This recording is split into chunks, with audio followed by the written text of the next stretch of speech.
안녕하십니까. 7월 27일 월요일 말씀, 화요일인데요. 아이고, PPT를 잘못 만들었네요. 7월 27일 화요일 말씀 묵상 함께 시작하겠습니다. 오늘 본문은 예레미야 31장 1절에서부터 9절 말씀입니다. 주님께서 주시는 은혜가 우리에게 있는데, 그 은혜 중에 하나가 새롭게 시작할 수 있게 하시는 은혜가 아닌가 생각이 됩니다. 모든 것을 다 망가뜨려 버렸다 싶었을 때 인생은 새롭게 시작한다는 것이 불가능하잖아요. 한 번 지나간 인생은 끝이죠. 하지만 하나님의 은혜가 있으면 그 새롭게 시작하는 은혜라는 것이 가능한데, 그 은혜가 어떻게 우리들에게 적용될 수 있었는가를 한번 생각해 보고, 그리고 이미 이 세계의 역사를 다시 시작하신 주님의 역사하심을 한번 확인해 보았으면 좋겠습니다. 특별히 오늘은 역사적으로 하나님의 말씀이 어떻게 현실화되었는가에 대해서도 좀 관심을 가졌으면 좋겠습니다. 그럼 함께 말씀 보면서 이 말씀이 어떤 의미를 가지고 있는지 파악해 보겠습니다.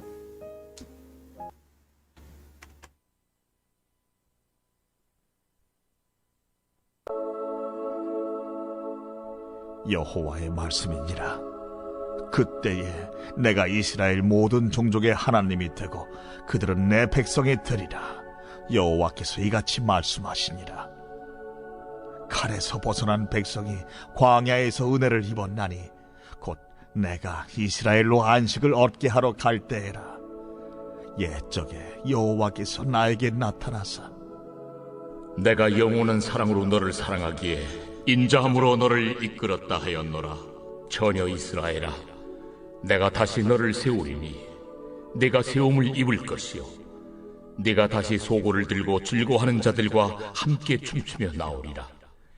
내가 다시 사마리아 산들의 포도나무들을 심되 심는 자가 그 열매를 따기 시작하리라. 에브라임 산 위에서 파수꾼이 외치는 날이 있을 것이라. 이르기를 너희는 일어나라. 우리가 시온에 올라가서 우리 하나님 여호와께로 나아가자 하리라. 여호와께서 이와 같이 말씀하시니라. 너희는 여러 민족의 앞에 서서 야곱을 위하여 기뻐 외치라. 너희는 전파하며 찬양하며 말하라. 여호와여, 주의 백성 이스라엘의 남은 자를 구원하소서 하라. 보라, 나는 그들을 북쪽 땅에서 인도하며 땅 끝에서부터 모으리라. 그들 중에는 맹인과 다리 저는 사람과 잉태한 여인과 해산하는 여인이 함께 있으며 큰 무리를 이루어 이곳으로 돌아오리라. 그들이 울며 돌아오리니 나의 인도함을 받고 간구할 때에 내가 그들을 넘어지지 아니하고 물 있는 계곡의 곧은 길로 가게 하리라. 나는 이스라엘의 아버지요 에브라임은 나의 장자니라.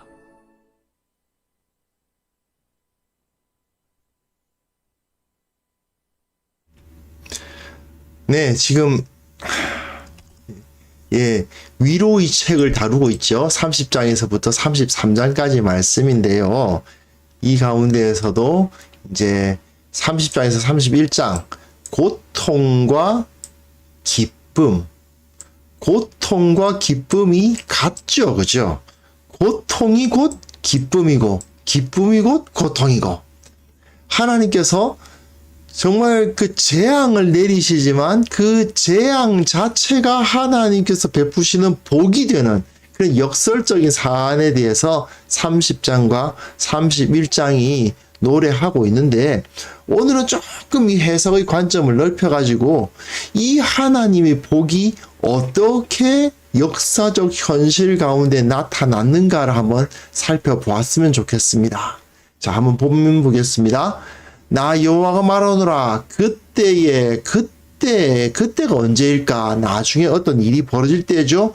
내가 이스라엘 모든 가족의 하나님이 되고 그들은 내 백성이 되리라.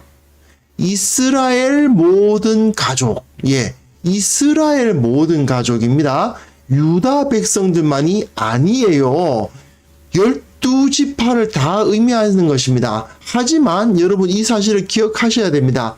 예레미야가 태어나기도 전에 북왕국은 이미 망한 상태였습니다. 한번 지도 한번 볼까요? 지도를 보시면 아실 수 있는데, 여기가 이제 이 당시 소위 말하는 이 부유한 이제 그 비옥한 초승달 지대죠. 여기에 이스라엘이 조그맣게 붙어 있습니다. 그런데 이 이스라엘이 다윗 시대와 솔로몬 시대까지는 하나의 왕국이었지만, 솔로몬이 죽고 난 다음에 그 아들 르호보암이 왕이 되면서 결국은 유다 지파와 이제 북왕국의 지파들이 나뉘죠. 어떻게 나뉩니까? 이렇게 나뉜단 말입니다. 이쪽이 북쪽 이스라엘, 여기가 여로보암이 다스리던 곳이고, 이쪽이 남쪽 유다, 북왕국, 남왕국으로 나뉘어버립니다. 둘로요. 이게 언제냐? 900년, 931년이죠. 이제, 이런 상황이 벌어지는 겁니다.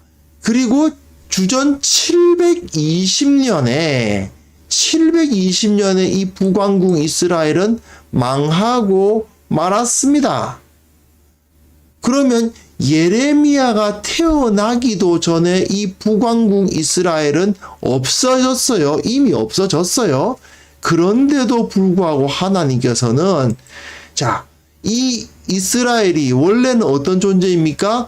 이 애굽에서 올라온 민족인데, 이제 이 이스라엘이, 이 유다가 어떻게 망했어요? 이 유다가 망하고 없어지고 어디로 끌려가요? 예, 바벨론으로 끌려간단 말입니다. 근데 이 바벨론으로 끌려간 유다가 이쪽으로 돌아옵니다. 자, 이 바벨론으로 끌려간 유다가 이쪽으로 돌아오게 하실 것이다 라는 메시지를 주시는데, 여기서 재미있는 표현이 나오게 되죠. 뭐냐 하면, 보십시오. 광야에서 은혜를 얻었다. 이스라엘로 안식을 얻게 하리라. 이렇게 표현을 하고 있습니다. 광야, 안식, 이런 표현은 모두 다 뭘 떠올리게 하느냐? 여호수아가 가나안 땅을 정복할 때를 떠올리게 하는 표현들입니다. 여호수아 시대에 어떻게 되었습니까? 모세가 이스라엘을 애굽에서 끌고 나와서, 자, 다시요. 모세가 이스라엘을 이 애굽에서 끌고 나와서 이 광야에서 헤매죠. 40년간을 헤맨 다음에 이 광야, 그리고 이 지역으로 쳐들어가지 않습니까? 이것을 정복한 것을 안식이라고 부릅니다. 즉, 이 광야와 안식이라는 표현은 과거 여호수아가 가나안 땅을 차지할 때를 떠올리게 하는 표현입니다. 그런데 하나님께서 지금 어떻게 하시겠다는 겁니까? 이러한 역사를 다시, 예전에는 애굽에서 나오는 거였다면 이제는 애굽이 아니라 바벨론에서 나오는 것으로 과거의 역사를 다시 재현하시고, 과거에 이스라엘을 애굽에서 종되었던 자들을 이끌어내어서 광야로 나오게 하시고, 그리고 그 광야에서 안식을 주셨던 하나님은 이제는 바벨론에서 종되었던 자들을 이끌고 나오셔서 광야로 나오게 하시고, 다시 하나님의 그 약속의 땅에서 안식을 누리게 하겠다라고 선언을 하시는 거죠. 처음부터 다시 시작하시는 겁니다. 그럼 그 과거에 북이스라엘과 남유다가 나뉘고 서로 싸우고 결국 북이스라엘은 멸망했던 그 모든 역사도 전부 다시 시작해보자. 이스라엘이 분열되고 완전히 다 흩어져 버린 그 상황을 다시 그때 여호수아 시대와 같이 다시 시작하시는 역사가 일어나는 것입니다. 이게 바로 하나님의 은혜예요. 자, 그 다음 부분 보십시다.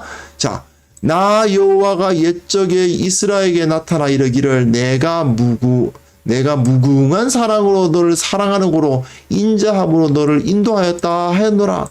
처녀 이스라엘아, 내가 다시 너를 세울 것이다. 내가 무궁한 사랑으로 너를 사랑했다. 이 표현이 뭐겠습니까? 사실 애굽에서 그 종노릇하고 있던 이스라엘을 사랑하여서 인자함으로 너를 인도하였다. 이게 바로 광야로 이끌어내셔서 만나와 메추라기를 먹이시면서 그들을 불기둥과 구름기둥으로 인도하신 그 역사를 나타내 주시는 거거든요. 그런데 이스라엘을 뭐라고 부르십니까? 처녀 이스라엘이라고 부르십니다. 처녀 이스라엘. 이게 무슨 소리일까요? 한번 생각해 보십시오. 지금 이 유다 그리고 북이스라엘, 망해버린 북이스라엘을 한번 생각해 보시죠. 그야말로 완전히 망가져버린 나라 아닙니까? 시간이 지나면서 다 쇠락해버린 것 같은 나라. 이제 끝나버린 나라입니다. 죽음을 눈앞에 두고 있는 노파와도 같은 그런 모습을 갖고 있는 것이 바로 이스라엘이라는 겁니다. 완전히 늙었어요. 죽을 때가 가까웠어요. 그런데 하나님이 그 이스라엘을 뭐라고 부르신다고요? 처녀라고. 젊은, 우리식으로 말하면 한 10대 소녀가 이 처녀거든요. 10대 소녀가. 10대, 그 젊은, 새파란 이스라엘로 다시 세워주시는 겁니다. 내가 다시 속으로 너를 장식하고 속으로 너를 장식한다. 이것도 사실은 출애굽기 15장에서 미리암이 홍해를 가르시고 애굽의 군대를 거기에 다 수장시키시는 것을 보고 나서 손에 소고를 들고 여자들과 함께 춤을 추면서 찬송했던 그걸 떠올리게 하는 표현이죠. 처음 이스라엘이 구원을 받았던 그 모습으로 돌아가게 하겠다는 말씀입니다. 그래서 즐거운 무리처럼 춤추며 나올 것이다. 네, 출애굽기 15장의 내용을 그대로 떠올리게 합니다. 그뿐만 아니라 내가 다시 사마리아 산들에, 사마리아가 어디입니까? 북이스라엘의 수도가 사마리아죠. 북이스라엘은 언제 망했다고요? 720년에 망했어요. 931년에 북왕국과 남왕국이 나뉘고 난 이후에 720년에 북왕국은 망했습니다. 그런데 여로보암 4년이 언제라고요? 605년이에요. 100년이 넘게 지났어요. 사실은 예레미야는 북이스라엘이라는 나라를 본 적이 없습니다. 태어나기도 전에 망했어요. 그럼에도 불구하고 하나님께서 말씀하시기를 다시 저 사마리아 산들의 북이스라엘을 회복하시겠다는 겁니다.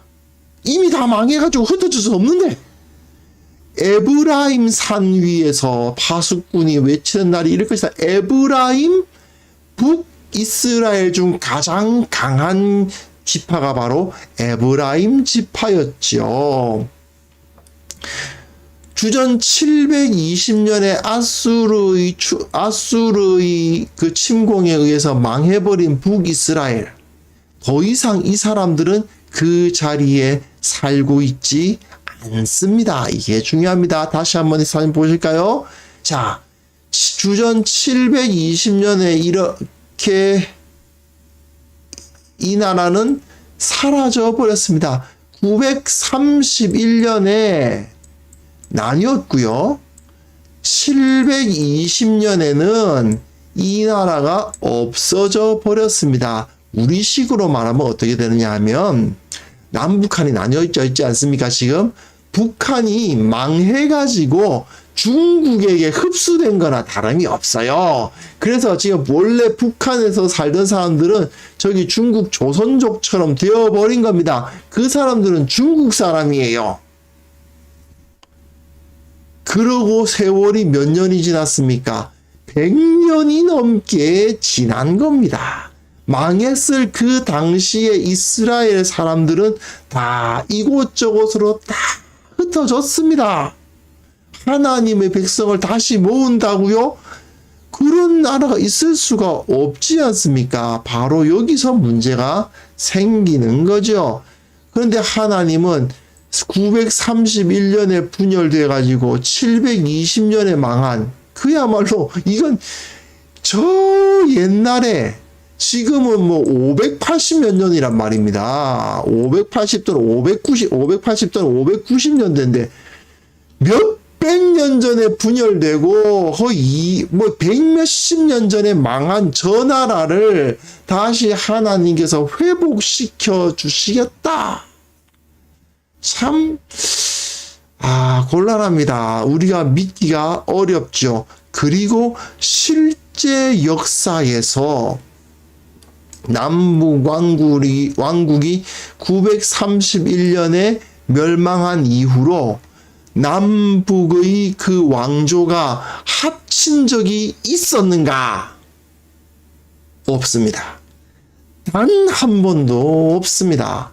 남과 북은 완전히 흩어졌고요. 그리고 북이스라엘에 살던 사람들 중 일부가 남유다로 피신을 해와서 자기네들의 지파의 명맥을 유지하고는 있었다고는 하지만, 그러나 북이스라엘에 속했던 그 10지파 사람들은 찾아볼 수가 없게 된 것입니다. 그 사람들이 대표적인 사람들이 예수님 시절에 남아있었던 사마리아인들이라고 멸시당했던 사람들이 바로 그 사람들이죠.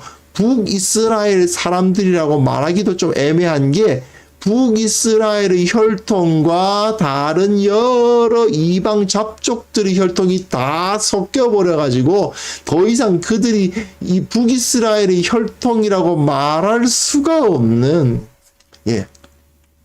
그런 상황이 있었던 사람들이 바로 사마리아인들이었습니다. 이 사람들은 하나로 뭉쳐지지 않았어요. 그런데도 불구하고 하나님은 예레미야를 통해서 이렇게 말씀하고 계신 겁니다. 너희는 야곱을 위하여 기뻐 노래하며 만국의 머리 된 자를 위하여 와서 외쳐 전파하여 찬양하며 이르기를 여호와여 주의 백성 이스라엘의 남은 자를 구원하소서 하라. 근데 이거 많이 어디서 본 것 같지 않습니까? 여호와여 주의 백성 이스라엘의 남은 자를 구원하소서. 자, 호산나 외침이 뭡니까? 호산나가 지금 구원하소서란 뜻이거든요. 만국의 머리 된 자를 위하여 외쳐 전파하여 찬양하면서 기뻐 노래하면서 외치는데, 여호와여 남은 자를 지금 구원하소서, 호산나를 외치는 모습이 여기서 떠오르는 모습을 여기서 볼 수가 있습니다. 보라, 내가 그들을 북편 땅에서부터 인도하여 땅 끝에서부터 모으리니 그들 중에는 소경과 정뚝발이와 잉태한 여인과 해산한 여인들이 함께 할 것이다. 이게 무슨 소리냐 하면요, 소경과 절뚝발이는 성전에 들어갈 수 없는 사람들입니다. 부정해요. 그런데 그 땅 끝에서부터, 그러니까 말하자면은 이제 이 지역에, 이 온 지역에 흩어져 있던, 뭐 여기까지도 마찬가지죠. 이 온 지역에 흩어져 있던 주의 백성들이 이로 다 모여든다는 이야기입니다. 이 온 땅에 흩어진 하나님의 백성들이 이로 다시 모여서 함께 노래하는데, 그곳에는 소경과 절뚝발이, 그리고 아이를 해산하는 여인도 있어요. 이게 무슨 소리일까요? 해산하는 여인이 해산하면 어떻게 되죠? 부정해집니다. 사실은 여인을 부정하게 만드는 것은 그 여인을 보호하기 위함인데, 여하튼 부정한 여인이에요. 그런데 함께 그들이 무리를 이룹니다. 무슨 소리일까요? 부정한 자들이 그 가운데 섞여 있고, 더 이상 정한 자, 부정한 자, 유대인과 이방인, 이런 식으로 나누지 않는 것입니다. 그들이 울며 올 것이며, 그들이 나의 인도함을 입고 간구할 때에 그들로 넘어지지 아니하고 하숫가의 바른 길로 행하게 하리라. 그렇게 말씀하시면서, 나는 이스라엘의 아비요 에브라임은 나의 장자니라. 북이스라엘 이미 망해가지고 다 흩어져 버리고 더 이상 그 사람들을 찾기도 어려운 그 북이스라엘이 하나님의 섭리 가운데서 회복될 것을 여기서 노래하고 있는 것입니다. 자, 문제는 실제로 이런 일이 일어났는가? 안 일어났습니다. 남유다의 사람들로서 바벨론에 끌려갔던 사람들만이 그 언약의 명맥을 이어서 그 땅으로 돌아왔을 뿐, 북이스라엘에 속했던 사람들을 다시 찾아서 그들이 다시 모여서 함께 하나님의 나라를 이루고 그런 일은 존재하지 않았습니다. 예수님 시절만 봐도 알 수 있지 않습니까? 사마리아인들을 아예 그냥 이방인들보다도 더 더럽게 취급하면서 유다 백성들이 사마리아인들과 함께 교류 자체를 하지 않았습니다. 그러니 그런 일은 벌어지지 않았다. 지금까지도 벌어지지 않았고, 이미 북이스라엘에 속했던 사람을 어떻게 찾습니까? 말도 안 되지요. 수천 년이 지났는데. 그럼에도 불구하고 이런 말씀을 하나님께서 하셨으니, 그러면 하나님께서 하신 말씀이 이루어지지 않았네? 하는 느낌이 들지요. 하나님께서는 이런 말씀을 해놓고서는 실제로는 그런 일을 못 하셨나? 그런 생각이 들 수도 있습니다. 하지만 분명한 사실은 역사적으로, 물리적으로는 이런 일은 일어나지 않았고 아예 일어날 수가 없지만, 그러나 예수 그리스도, 우리 주님으로 말미암아 이 일은 이미 일어난 것입니다. 교회를 통해서는 이미 이 일이 일어났어요. 예수님께서 새롭게 자기 제자들을 통해서 새로운 12지파를 세우지 않으셨습니까? 그들을 통해서 온 천하에 있는 수많은 사람들, 이전에는 부정하다고 여겼던 사람들, 이방인들의 이르기까지 모두 다 불러 모아서, 그죠? 그들을 다 울며 올 것이며 회개함으로 말미암아, 이방인들도 하나님 앞에 회개함으로 말미암아 하나님 앞에 다 몰려오는 그런 역사들, 땅 끝에서부터 사람들이 모이는 일이 교회를 통해서 일어난 겁니다. 하나님께서는 예레미야를 통해서 이런 일을 미리 계획하신 것을 여기서 드러내셨고, 예수 그리스도의 십자가 사역을 통해서 이 일을 이루어내신 겁니다. 이 놀라운 구원의 은혜가 예수님에 의해서 이루어졌습니다. 그러니까 지금 교회는 새로운 이스라엘입니다. 새로운 하나님의 백성입니다. 그래서 이 교회가 하나님 보시기에 아직도 부족하고 하나님의 뜻을 제대로 반영하지 못하는 자들의 모임이라 하더라도, 그래도 하나님은 교회를 사용하셔서 이 세상에 그 영광을 드러내시는 그 뜻을 접지 않으셨다는 것을 우리가 믿어야 됩니다. 비록 약하고 부족하더라도 하나님의 공동체인 이 교회가 새로운 이스라엘, 한 이스라엘의 아버지이신 하나님을 온전히 드러내는 역할을 감당해야 되는 것이죠. 하나님께서는 지금도 잃어버린 영혼들을 부르고 계십니다. 땅 끝에서부터 모여오는 그 사람들, 소경과도 같고 절뚝발이와도 같은 어리석은 자들, 하나님을 알았으나 또한 그 믿음을 잃어버린 영혼들, 그 사람들을 지금도 하나님은 불러 모으고 계신다는 것, 그리고 하나님은 반드시 그 권능으로 다시 저들을 모아 주실 것이라는 사실을 우리는 반드시 믿고 기억하고, 하나님의 교회를 통해서 이 교회를 정결한 공동체로 만들어 감을 통해서 이 세상의 이 세상을 구원하는 공동체로서 우리가 거듭나야만 될 것입니다. 하나님께서 이때부터 예수님을 준비하시고, 이때부터 이 교회를 미리 예비하시고, 예수 그리스도의 주님의 핏값으로 교회를 세우셨다는 것을 우리 함께 기억합시다. 비록 우리가 연약하고 부족하고 주님의 뜻을 온전히 드러내지 못하고 있지만 주님께서는 끝까지 우리들에게 이 사명을 맡기실 것이라는 사실을 기억하면서 주님, 우리가 이 사명을 감당하게 하옵소서, 우리가 이 교회를 온전히 사랑하고 섬기게 하옵소서, 함께 기도하는 시간을 갖겠습니다.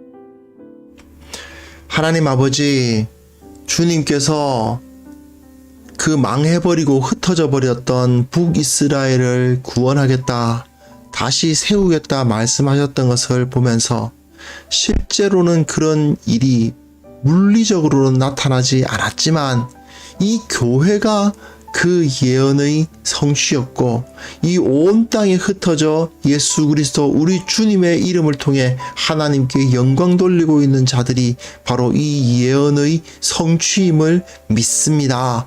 아버지, 이 교회가 이런 영광, 주님을 사랑하고 주님을 높이는 회복의 영광을 선포하는 자들이 되어야 되는데, 예수 그리스도의 핏값으로 세워진 이 공동체로서의 그 영광을 나타내야 되는데 참으로 아직도 부족하고 아직도 연약한 것을 주님께서 용서하여 주시옵소서. 먼저 내가 이 교회를 사랑하게 하여 주옵소서. 내가 섬기는 교회에 속한 모든 성도들을 사랑하고 그들을 돕고 그들을 축복하고 그들을 위해 기도하는 자들이 되게 하여 주시옵소서. 우리 교회 가운데 믿음이 연약한 자들이 있습니까? 흔들리는 신앙 가진 자들이 있습니까? 그들이 영적으로 성장하게 하여 주시고, 또한 이 땅에 있는 여러 교회들 중에 아직도 자립이 힘들고 참으로 여러 가지 갈등과 어려움 때문에 흔들리는 교회들, 주님께서 붙들어 주셔서 흔들림 없이 주님께서 그들이 온전히 세워질 수 있도록 주님께서 이끌어 주시기를 원하고 바랍니다. 아버지, 한국 교회를 위해서 주님께서 너무나도 큰 은혜를 허락하여 주셨는데 우리가 그 은혜에 잊지 않게 하여 주옵소서. 이 땅에 복음이 들어오게 하시고 참으로 우상을 섬기고 어리석은 신들을 섬기던 이 민족이 예수 그리스도 우리 주님을 알게 되었는데 그 은혜에 잊지 않도록 도와주시고 한 마음 한 뜻이 되어서 예수 그리스도 우리 주님의 향기를 드러내는 교회, 참으로 온전히 살아있는 교회가 될 수 있도록 주님 이 한국 교회를 불쌍히 여겨주시고 세워주시옵소서. 우리를 사용하사 하나님의 영광 드러내게 하여 주옵소서. 교회가 새롭게 되게 하여 주옵소서. 늘 우리의 입에 감사의 찬송이 끊어지지 않게 하여 주시고 우리가 언제나 세상 가운데 빛과 소금으로서 살아갈 수 있게 하시며 각 성도들의 가정마다 주님께서 주시는 복이 흘러 넘쳐서 참으로 예수를 믿는 자들의 가정에는, 예수를 믿는 자들이 하는 일에는, 예수를 믿는 자들의 모임에는 저렇게 아름다운 모습들, 저렇게 풍성함이 나타나는구나 하는 것을 믿지 않는 자들도 보아 아는 역사가 일어나게 하여 주옵소서. 주님께 영광을 돌립니다. 오늘 하루도 승리케 하실 주님, 오늘 하루도 함께 하실 주님을 믿사오며 예수 그리스도의 이름으로 기도합니다. 아멘.